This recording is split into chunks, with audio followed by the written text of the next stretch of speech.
दीदी सुन जाए एक भगवान जी के मंगल गीत गावत तनी अच्छा लगे तो कमेंट में बताइए जा,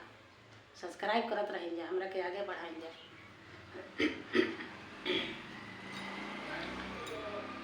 जब जब राम लिहले हो धरती पर जाना मामा, अरे कोशिला गईली आकुलाइए लालना जी, अरे कोशिला गईली आकुलाइए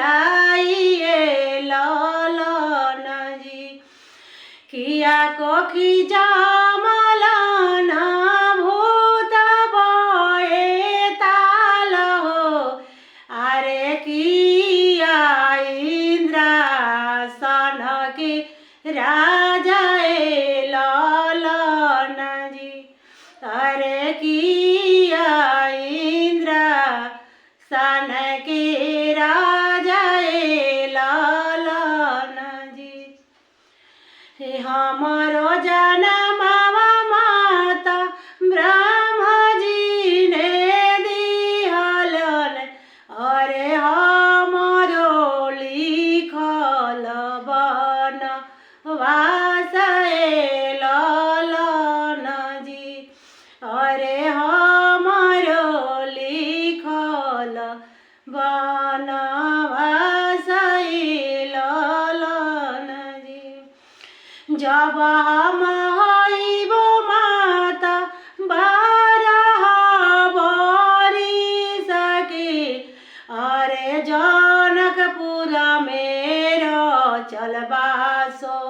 अम्बरे लालना जी,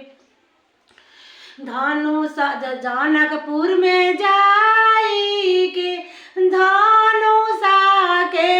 तोड़बो, अरे सीता बियाह ले आइबे लालना जी, अरे सीता के बियाह ले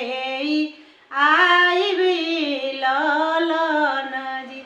बगसर में जाई के ताड़ुका के मोरबो, अरे मुनि जी के जोगिया कराइबे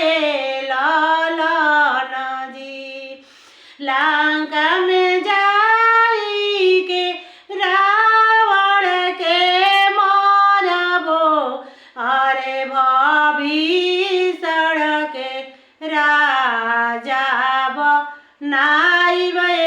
लालना जी, भविष्य के राजा बना